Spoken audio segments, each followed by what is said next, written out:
Hello everybody, and I just did a test to where, I balanced out the sounds and everything, so it's good for you. In the last episode there's a bunch of people talking and I didn't really know if that was too loud and if you could hear me correctly, and I'm sorry that I had to cut it there and then I had to come back later. But yeah, I forgot that every single time I need to put my microphone to about 75%, and I forgot, and I basically screamed hello everybody with 100% mic, and it killed me when I looked at the footage to see it was balanced. So now I think we're good.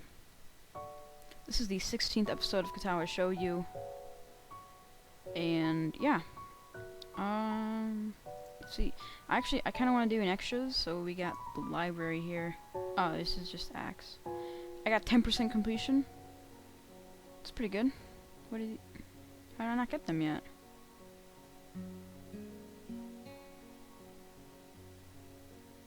What? Okay. I guess maybe I'll get them later. We only got one picture so far. Oh. No, I don't want that. Okay. Okay, that's that then. I want to go to gallery. There we go. So. Okay. So I got that one. That's when we talked to forget her name. I always forget her name. That's when we were at the new classroom. That's when Emmy bumped into us. I don't know what all these why aren't they here? I don't know. This is me talking to Hanako. Me talking to Lily. Yep, me talking to Rin. Ooh, Lily and Shizune against each other. I don't know. And then 19 further images unlocked. Oh. Okay. So let's start. Oh, and I got little what? Oh my god. No, I fucked up. Oh, this is terrible. God damn, I'm really sorry, guys. Yeah, 2 hours 4 minutes in. Yeah, I got an iced tea here, so I'm gonna go on a recording spree here. Being that it's so late, the lack of students around probably helps. The odd one or two can be seen scurrying to and from the dorms, trying to eke the most out of their approaching curfews, but no more. All that can be heard is our footsteps, in addition to Lily's cane regularly gently tapping the ground in front of her. It's nice to finally be able to relax a bit after the mad rush during school. Without even noticing it, I let out a small yawn. Tired? Yeah, still getting used to the flow of things, I guess. The thing with Shizune kinda took me off guard, though. I grit my teeth a little at the candid mention of her rather public spat. That said, I do want to sort out what in the world was behind it. About that. I'm sorry about it being so public. Shizune and I go back some ways. Her voice seems irritated as she remembers Shizune, obviously unwilling to discuss it any further. I glance to Hanako for her views on this, but her expression is, unsurprisingly, evasive and difficult to read. Either way, I guess her apologizing for it is something, even if my curiosity goes unanswered. I'll be glad once the festival is over, in any case. The change of topics welcome, clearing the thickening air quickly. I can imagine. My old school's festival were a lot more low-key than this. Yamaku stresses the idea of school community, so the staff likes to make our festivals and such special occasions. And yet the students are the ones who do the work. What an unfair world. Hanako and Lily both chuckle in agreement, savoring the fact that none of the staff are around to hear our grumbling. I suppose coming from a strict all-schools girl... Oh. What?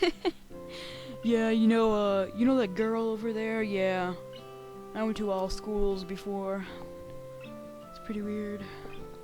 I suppose coming from a strict all-girls school helped me meet with Yamaku. Compared to there, Yamaku is much more relaxed. That'd go a way towards explaining her well-bred speech and behavior in any case. And, posture. She's straight up and down. 1 second, a thing just finished rendering. Okay, we're back. As we come up to the dormitories, it eventually comes time to leave for our respective rooms. See ya, Lily and Hako. The two both give polite nods before setting off to the women's dorms, just next to the guys'. When they have the apostrophe after the S, I know that means, like, from a group, and that's possessive, so possessive group of people, but would you say guises or guys? I don't know, could you tell me that? Comments? As is to be expected of such an arrangement, there's a staff member casually patrolling around outside to prevent any nighttime shenanigans. Walking past him, I quickly stretch my arms and rub my neck, both quite sore after having worked on the floor for so long, before walking into my room. Did that say dorm or room? Okay, it said room. It feels good to actually have direction, though. After so long in the hospital, the everyday facts of studying, homework, and teachers seem almost a blessing. I guess if things continue like this, my time at Yamaku might turn out okay. Adhering to the nurse's nagging voice in the back of my head, I set my alarm clock to wake me up early enough to go jogging again. You know, if I was this out, I wouldn't set my alarm clock up again because after the events of yesterday, I really wouldn't want to be out there. I made a promise and I'm going to keep it. Besides, Emmy's bound to rat on me if I don't show up. But it's not all that bad.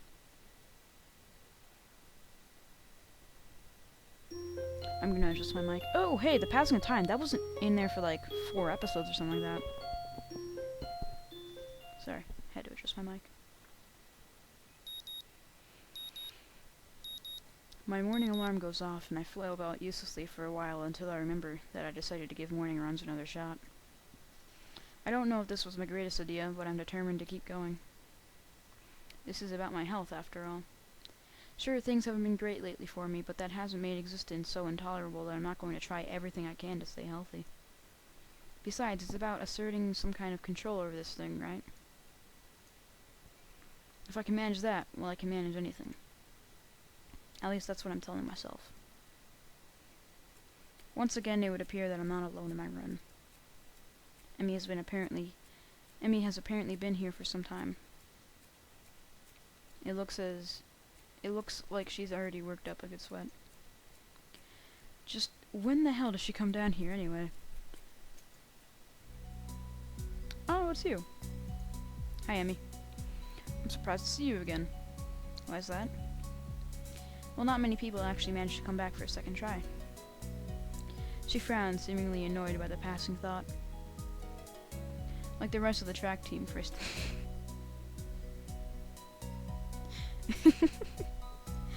Okay. Still, it was only supposed to be on a volunteer basis, so it's not that big of a shock. And I guess it's pretty early in the morning. I shrug, and suddenly it appeared that she's forgotten what she was talking about. Take a sip. That was great. The frown disappears entirely, and she seems to snap back to her previous train of thought. So, come on then. What? You're here to run again, right? Well, yes. So come on. I'll come on you. No. Don't do that. It's weird. I found myself suddenly grabbed and yanked onto the track. Things seem to be set on mirroring yesterday's run. Okay. I don't really understand this. Because they're running the wrong way. Like, in the moment, if you can see my... Yeah, you can definitely see my cursor. So they're running that way. Even the arrows are telling them to go that way. What? 1 second, I need to answer this. Okay, we're back. So, yeah, like, you're going the wrong way. I know it's in, like, the other side of the hemisphere. But, like, it doesn't make any sense. That's what I'm saying. Whatever. That is, I seem to be struggling, well, that is, what the fuck, okay. Things seem to be set on mirroring yesterday's run. That is, I seem to be struggling while Emmy moves with an effortlessness that I find enviable. It's incredibly bothersome, to be so easily worn out. I know I should be patient, work toward things gradually, but it's difficult to stay positive about this. We were on the track and started on our second lap. Emmy seems to have grown impatient, keeping pace with me, and begins to pull away. This is where I gave out yesterday. Will I be able to do more? Oh. Go for it, dude, yeah! Or take it easy.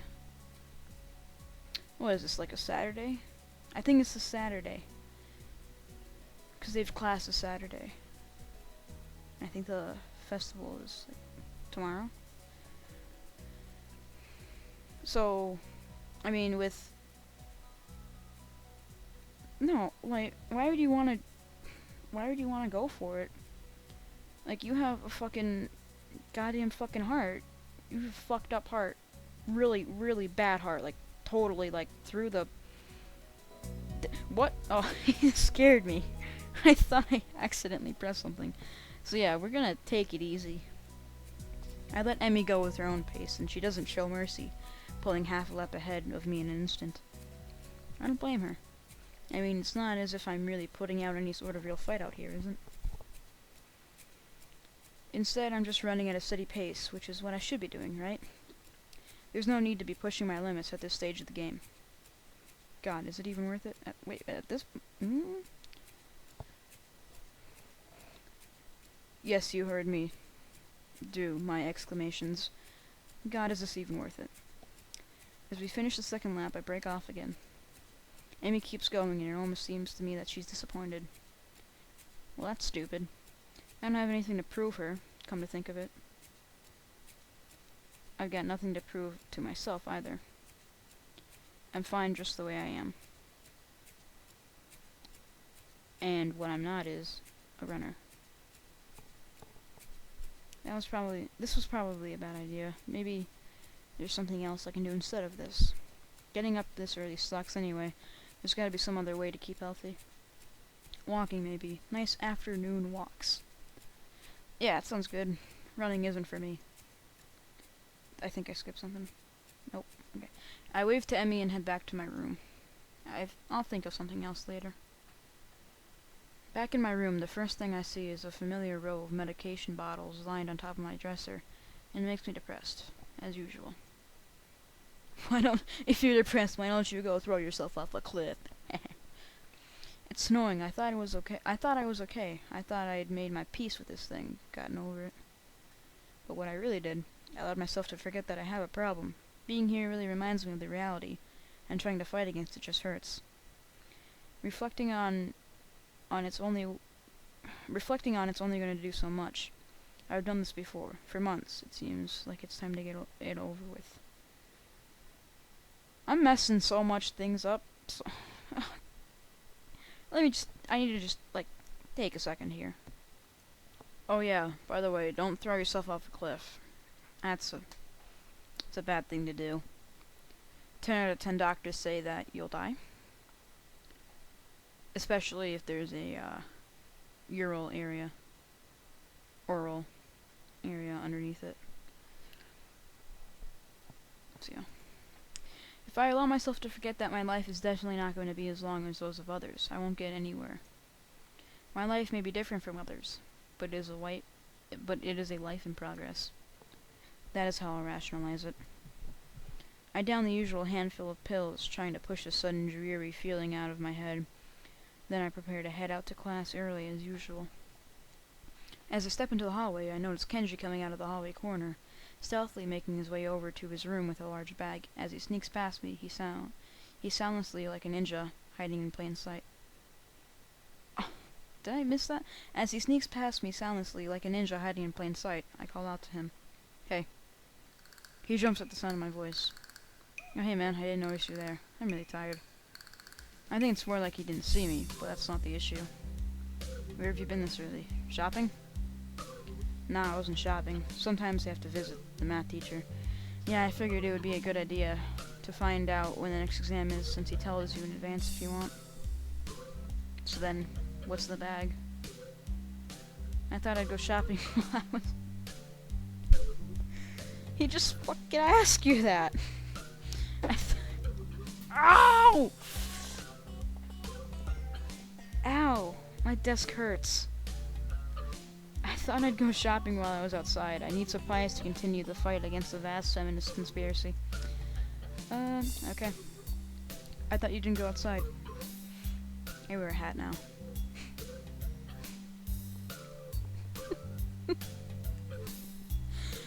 I decided not to point out that he's not wearing a hat. An awkward silence settles between us, and Kenji breaks it by pushing his door open slowly, releasing a creaking sound into the air that only makes the moment seem more awkward. He sets the bag down inside his room and then closes the door. I'm surprised you went out of your way to find a test date. Trying to take advantage of an opportunity to study is pretty diligent. I never study. Oh. I just wanted to know when the next test day was. I'm still going to take it, duh. I just need to know so I know what day I can't afford to skip class. He usually sends out updates on that crap by phone, so I had to step out and check up on it. And why do you have to go out when you can get it on your phone? I don't carry a phone. What do you mean you don't carry a phone? You mean you just leave it at home? Nah, I don't use phones. I don't have a phone. Phones? I have no phone. Why don't you have a phone? How can you not have a phone? No phone at all? No phone? Making these videos are no phone. Get it? Because it's like no fun? My nose is really itchy. I just don't like phones. Actually, I'm kind of scared of them. I don't know why. I just think it's some kind of repressed trauma. But basically, when I hear a phone, I get nervous. It's my darkest secret. I have two theories on it. Either I have some fear of receiving some unidentified, ominous, life-altering doom call, or I was beaten with a phone in the past. Beaten so badly I can't remember it. Beaten in the head. Where else could I get beaten with a phone that would make me unable to remember it? The ass? I don't know. I can't seem to forget yours. I'm so good at this. Okay. Unexpectedly logical. I feel very depressed now, sensing that this conversation is over. This conversation is more or less over. Kenji opens his door again and prepares to head inside. Yeah, I'm going to sleep, dude. Have a good one. Class is going to start in like 20 minutes. I already did something today. Too tired to go to school. Hey, you need some lip balm? I accidentally bought two because I thought the store had started selling individual AA batteries. Thanks, but no thanks. Whatever, man. Why did he have to like come up? He's like, hey, want some chap balm? Lip balm? Tap balm? I don't know. God, it's just for you. He swiftly enters his lair, finally letting me go to the class. For a change, I'm not among the first ones to come to morning class. Instead, almost everyone seems to be here already. I recognize most of my class by their faces now, though their names escape me still. The class goes on lazily. I think I'm starting to get into the rhythm of the school. I've even stopped worrying about taking notes and being overtly attentive. The first days I was pretty high-strung in class. Mutao finishes lecture about electricity early, but continues without a pause about the festival. So as you know, the festival's on the day after tomorrow. Oh, so that means when I was talking, so I'm pretty sure it's... I think that was Wednesday? Okay. So as you know, the festival's on the day after tomorrow. I hope everyone's projects are going to be successful this year. Have a good time, but also, come Sunday, please keep the meaning of this festival in your minds.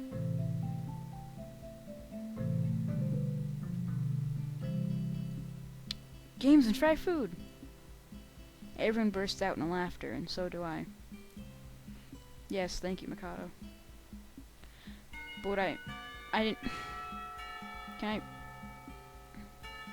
But what I meant was more the... Okay, there we go.